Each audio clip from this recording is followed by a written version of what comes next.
what was that, day 7, Bonnet? Yep. Day 7, all right. No, I'm right now we're mixing a lot of different people with a lot of different groups. I would say we haven't settled in any type of depth chart. Overall, I would say I'm pleased where we're at. We still got a long way to go, but as far as the physicality, the want to, we've shown so much improvement from spring.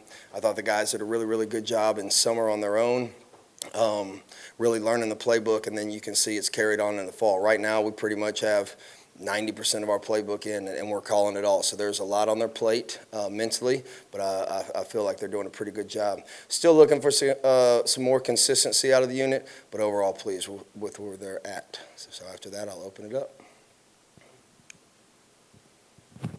Coach, I know it's early, but can you talk about stopping the run right up the A gap and covering on the outside and over the top with the secondary so far? Yeah. That's where we got to get more consistency. A little bit sometimes. When we do our job, we're pretty good. Today we ended up giving up a deep ball from a coverage bust, and then we had a big run hit up the A gap from an assignment standpoint. So when we play it right, we're pretty good. When we don't, we got to get it on the ground from the secondary. So again, looking for marked improvement. These next 6 days, we have a recovery day. Then we go 6 days straight. I think the cream will start rising to the crop, and we'll figure out. Again, we're mixing and matching a lot of guys right now, and so it's hard to pinpoint who on that play or who on that play necessarily didn't do their job. But, overall, we just got to be more consistent as a unit. In today's game, you can't just play with 11 players. You got to have 22, 25, 26, especially with the opportunity now with a playoff. So we're looking to build depth right now, and then by the next 6 days, we're going to start paring it down and figuring out who's our guys. Coach, with Harold on the inside linebacker, how has he sort of reacted? How quickly is he sort of picking up that spot? He's doing an unbelievable job. Harold Perkins right now is playing on fire. Again, have a lot on his plate mentally. We have packages where we're moving him all around, so he's not just playing on the inside. But he's fitting the run as well as anybody that we have at linebacker right now. I think our linebackers are doing a good job overall fitting the run, but very, very pleased with Harold and really his development. Again, you talk about from where we started this thing at the beginning of spring to where he is now, it's night and day. And he's an ascending player. I really think he's not even scratching the surface still of where he's going to be. So I look forward to every single week him improving, but very, very happy with what he's doing right now. Coach, right over here, we got a chance to see Jacobian today and how vocal he was out there. Can you talk about his development, both mentally stepping into a leadership role and just physically how he's been able to advance over the offseason? Yeah, it's been fun, obviously, being here, Jacobian's freshman year to now, watching him grow more off the field than on the field. He's always been a big, strong player inside, but he's really, really matured off the field and becoming a vocal leader in a positive way. So it's been really, really cool to see that standpoint. I'd say, I feel really, really good with him inside. Again, strong at the point of attack. He's played a lot of football, so he understands block recognition. He does a good job getting the calls and executing the calls. So it's been neat, kind of being away for a couple of years and then coming back to see him and to see his growth. He just had a baby boy, and that sometimes changes you as well. So really, really happy with Jacobian and love what he's doing out there on the field. With a guy like Zy Alexander, when he's coming back from an injury and you're working back slowly, what's your goal for him? Or I guess kind of what are your expectations for what a kind of a timeline looks like for a guy like that? Yeah, I think, it's hard with ACLs to put like an exact timeline on it because a lot of times, they might be healed physically and then it's just the mental piece of it, of being able to change direction, taking a hit on it. I think he hit over 20 the other day for the first time. Kind of got his legs tangled up in a deep post the other day and popped right up. So I've been happy. Again, I don't want to put a timeline and say this is when we're expecting him back. But I didn't have necessarily an expectation going into fall camp, but I would say he's exceeded probably what I thought he would do. Coach, going back over to Jacobian, what kind of relationship have you developed with him over the years? And you've coached obviously a lot of defenses over the years. What makes him stand out as a player? You've coached a lot of good defensive tackles like D-Rob last year at Mizzou. What makes him stand out among all defensive linemen that you've been able to coach? Yeah, I think Jacoby and I have a really, really good relationship. Again, he's a guy, and usually this is the case with older guys. You can kind of be a little more loose with them because they know when to turn it on and when to turn it off. So I would say we probably have a pretty playful relationship, but when it's time to go to work, he knows when it's time to go to work. The thing that really, going back to what I just said about him, the thing that separates him is, one, his strength. He's got a low center of gravity, really, really good lower and upper body strength, but then also block recognition. So that just comes from experience. But those are probably the two things that separates him from the rest of our guys right now. Hey, Coach, over here. Ashton Stamps has really stepped up in the fall camp. Can you talk a little bit about his performance in fall camp and what he's done to become that guy? Ashton's worked his tail off to get where he's at. He's a guy that, if I was up here in the summer doing whatever, every time I go to the indoor, he was on the jug machine, or he was working on the bands, or he was working his footwork. So credit to what he's been able to do. He's still a young player, and I challenge him every day. I'm looking for more consistency out of Ashton. He has stepped his game up, but he's not where we need him to be overall, and that's not a knock. But we got 2 more weeks to get him to be what he is capable of being, from a mental consistency standpoint.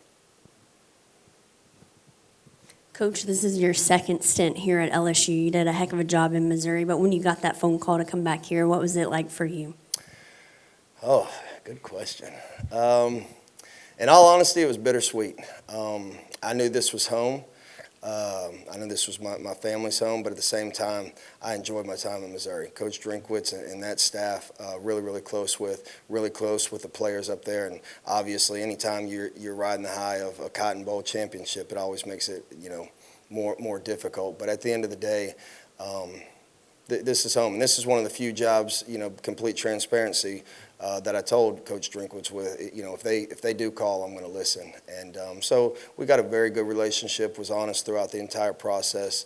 But at the end of the day, I knew this was the best fit for me and my family. So very, very happy to have this job.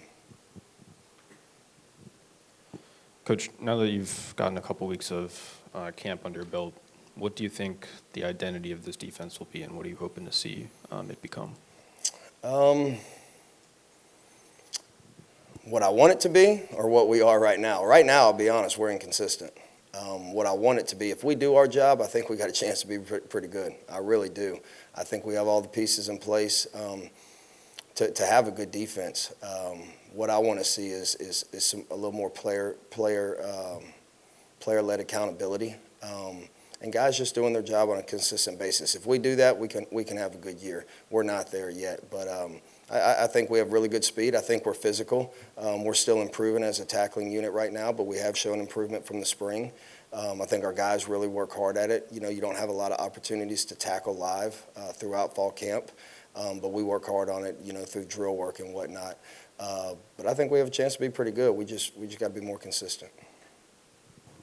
Coach, you kind of touched on this already, but I was going to ask about how much opportunity you've had to work on live tackling, and what's your philosophy for executing live tackling versus keeping your players healthy? So today was our second day of live tackling, and honestly, in today's game, I would say most places I've been, the most you probably get is 4. You know what I mean? And that's why it's so important when we do thud, or even when we do tag. To me, tackling it's as much about the approach, it's much about the angle, it's as much about knowing where your help is coming from as it is getting the guy on the ground. As crazy as that sounds, we drill it all the time with tackling circuit. They're getting drill work from that standpoint as far as getting, bags or donuts or whatever the case may be on the ground. To me, you really, really have to press upon the importance of the angles, of where your help's coming from, of your approach if you're coming from the back end. So, from a philosophical standpoint, that's just the way the game is now. So you got to be really, really sharp, and you got to coach it hard. It's easy we did our job in 7-on-7, but we didn't have a good angle, or we weren't in a good bent position, whenever we were able to tag off. Those are the things you really have to harp on to be a really good tackling team, and I think we are. I think we're making progress from that standpoint. Blake, Savion and Jacobian were talking the other day about how your offensive line is probably one of the best in the country, and that they look forward to the challenge every day of going against them. How's your front seven stacked up against that veteran line? And also, can you tell us a little bit more about Poodles?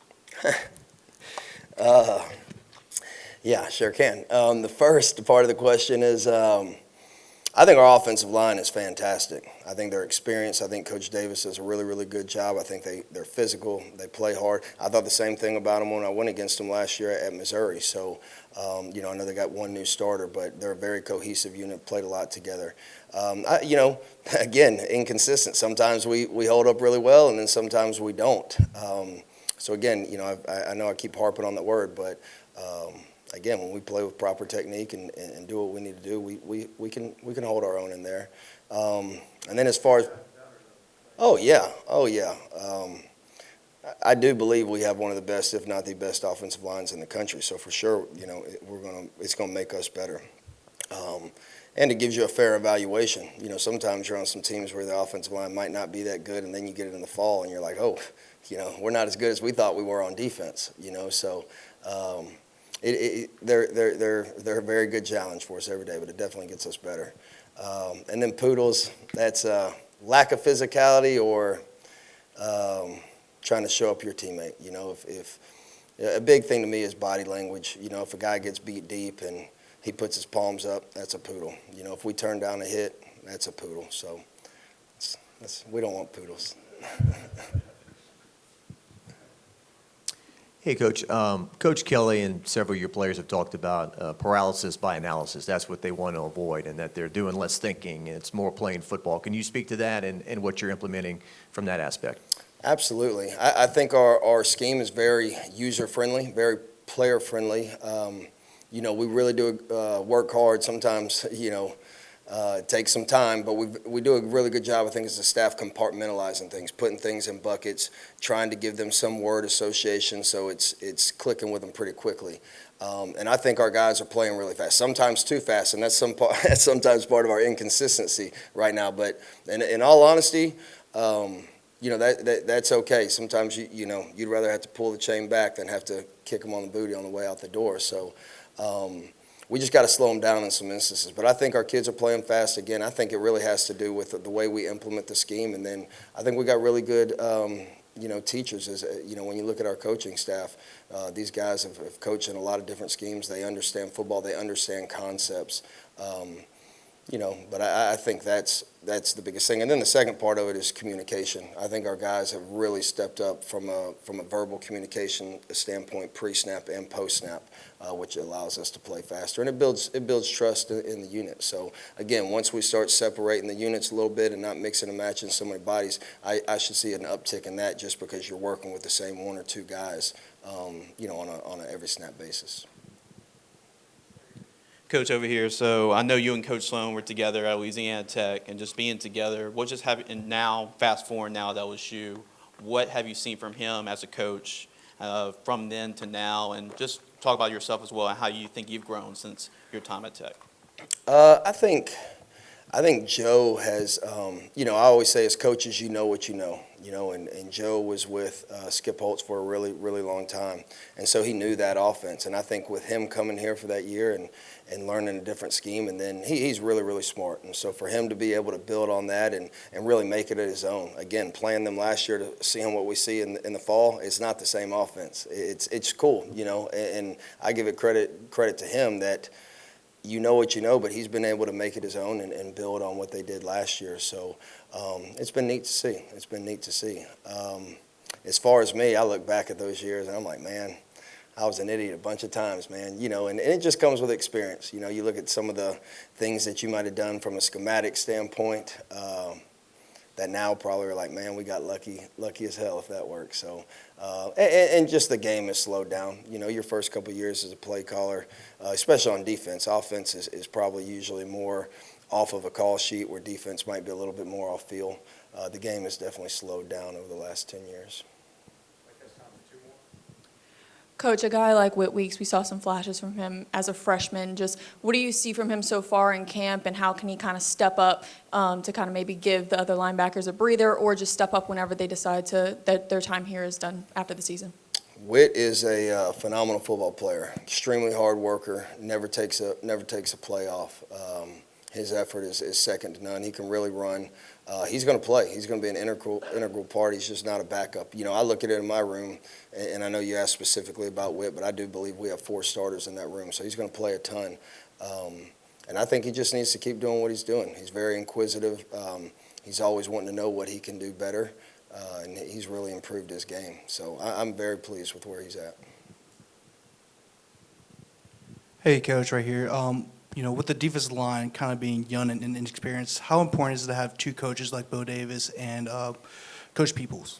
Yeah, I think the defensive line, in my opinion, it's 2 completely different positions. I think it's really, really hard in today's game for what we do schematically, not speaking for other teams. It's very hard to have one guy coaching all 4 because it's 2 different worlds. Where defensive ends nowadays are, I mean, we call them edges. They're more like outside linebackers. You know, you're playing a 5, you're playing a 6, where you're not really getting double teamed. You know, defensive tackle, you're getting double teamed almost every play. So I think those 2 are the best in the business. And I've been around a bunch, and I think those 2 are as good as it gets. And they work really well together. You know, they both have a Pete Jenkins background, and so they have the same, you know, philosophically the same ideas. But those 2 guys are huge of what we're doing up front.